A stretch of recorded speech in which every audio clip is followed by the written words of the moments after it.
નમસ્કાર ખેડૂત મિત્રો, આજે આપણે રાયડામાં બીજું પિયત આપવા માટે આવેલા છીએ અને રાયડામાં આપણે પહેલું પિયત એ લગભગ 25 દિવસ પહેલાં આપ્યું હતું। તો આજે આપણે 25 દિવસ પછી બીજું પિયત આપવા માટે આવેલા છીએ। જ્યારે પહેલું પિયત આપીએ ત્યારે ફૂલ આવવાની શરૂઆત થાય ત્યારે આપણે પહેલું પિયત આપવું પડે અને જ્યારે એ ફૂલ એ આ રીતની શીંગો બની જાય અને ખેતરમાં ફૂલ તમારા ઓછા થઈ જાય તો ત્યારે તમારે બીજું પિયત આપવાનું રહેશે।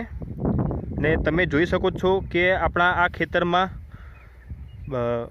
રાયડામાં ફૂલોની સંખ્યા ઘણી ઓછી થઈ ગઈ છે, માટે આ રાયડાને આપણે બીજું પિયત આપવું પડશે। અને આ બાજુનું ખેતર તમે જોઈ શકો છો કે આમાં ઘણા બધા ફૂલ છે, માટે આ રાયડાને હજુ બીજું પિયત આપવામાં થોડો ટાઈમ લાગશે। તો આજે આપણે આ રાયડામાં બીજું પિયત આપવાના છીએ અને આ રાયડાની શીંગો પણ તમે જોઈ શકો છો કે કેટલી ભરાવદાર થઈ ગઈ છે।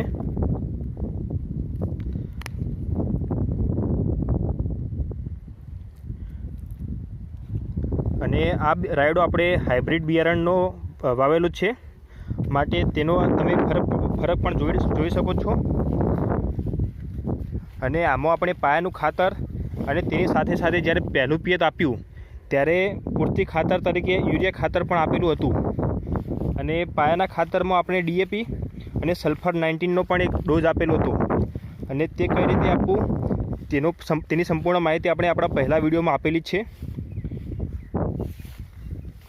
તો તમે આપણો રાયડો પણ જોઈ શકો છો કે આપણો રાયડો સરસ રીતે ઉગી ગયો છે અને તેનો ઘણો સારો એવો વિકાસ પણ થઈ ગયો છે અને રાયડાના ખેતરમાં અને રાયડાના પાકમાં સારી એવી શીંગો પણ આવી ગઈ છે।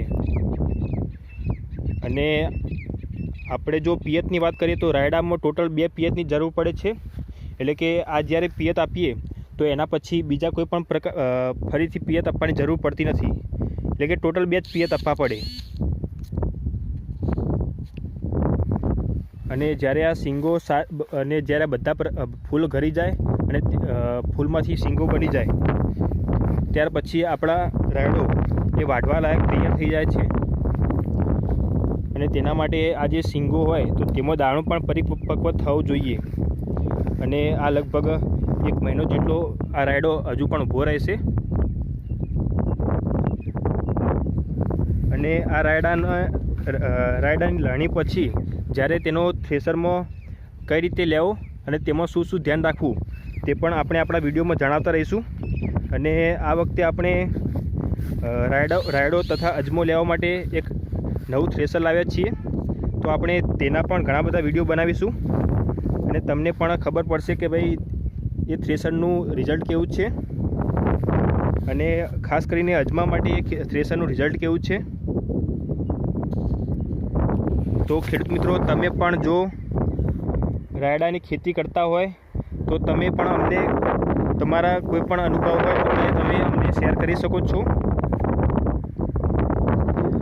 જો તમને આપણો વિડીયો સારો લાગ્યો હોય તો વિડીયોને લાઈક કરો અને વિડીયોને બીજા મિત્રો સાથે શેર પણ કરો અને આ જ રીતે નવી માહિતી મેળવવા માટે તમે આપણી ચેનલ કિસાન કારડાને સબસ્ક્રાઈબ કરી દો અને બાજુમાં આપેલ ઘંટડી પણ વગાડી દો।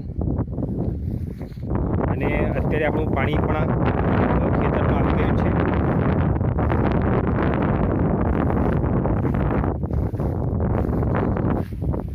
તો ચાલો ખેડૂત મિત્રો, હવે આપણે પાણી પી લઈએ। ધન્યવાદ।